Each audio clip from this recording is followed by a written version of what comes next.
Good morning, everyone, and welcome to First Five. I'm Pastor Steve, and my goal today is to help you get your day off to a great start. And I think that the best way to do that is by spending a little time with God. And so what we try to do here on First Five to start your day off great is to spend some time together reading the Bible and praying together.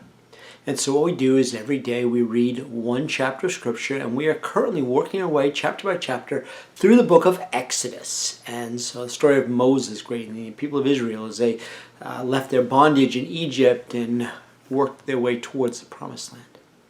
And so today we come to Exodus chapter 14, and so I hope when we're all done, you'll read the whole of Exodus 14. But for the purpose of our lesson, we'll look at just a portion of that. We'll be looking at verses 10 through 14. So if you have a Bible handy, I would invite you to join me in Exodus chapter 14, beginning in verse 10.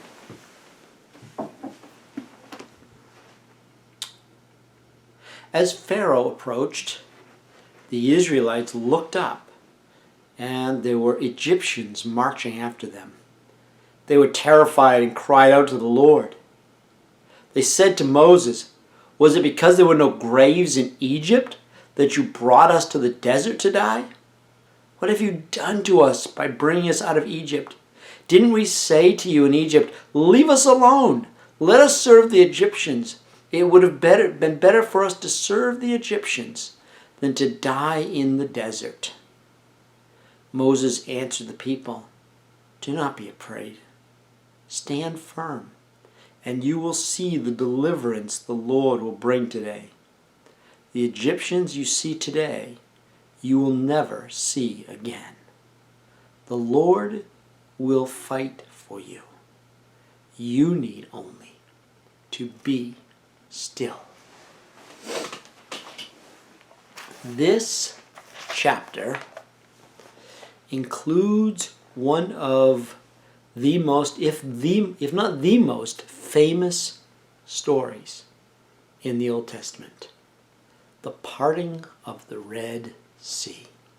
As you'll see when you read the whole chapter, after the final plague, after going through all 10 plagues, Pharaoh finally concedes, finally gives in, and he allows the Israelites to leave. He grants them that freedom to go off and to worship God, and ultimately, I think he knows, to have freedom with their lives.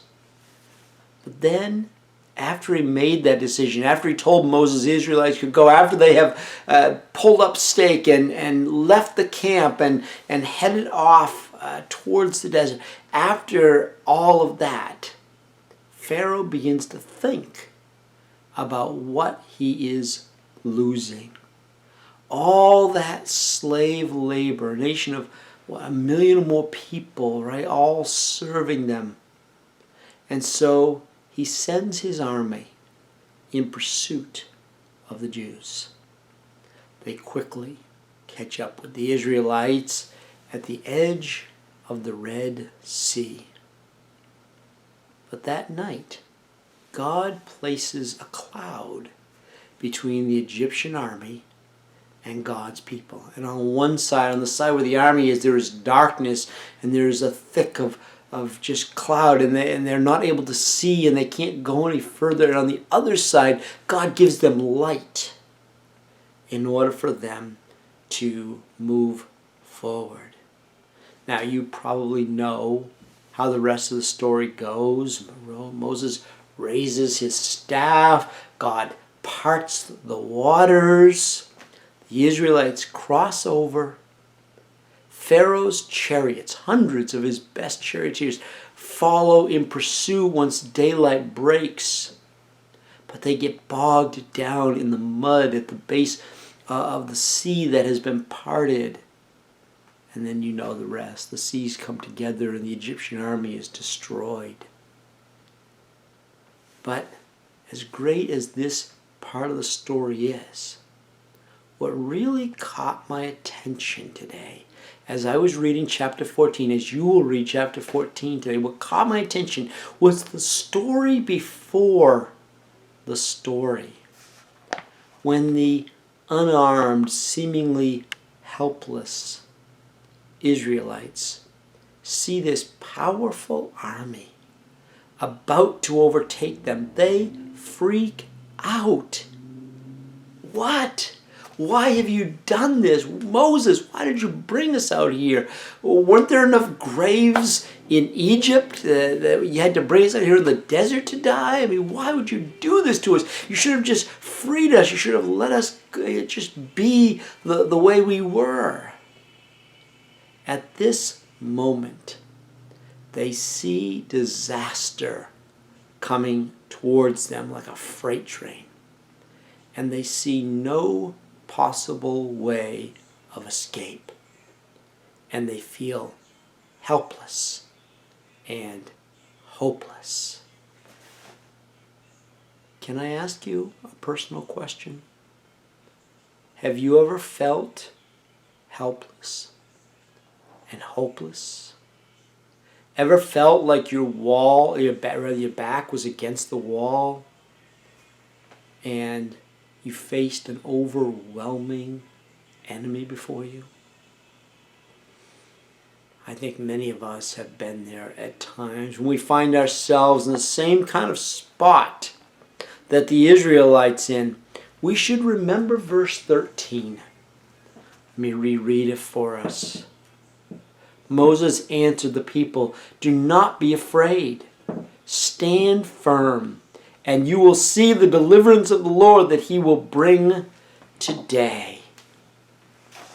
Notice the instructions. First, don't be afraid. Secondly, stand firm.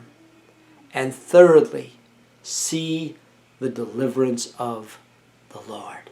And then he elaborates a bit more in verse 14, and I love this part.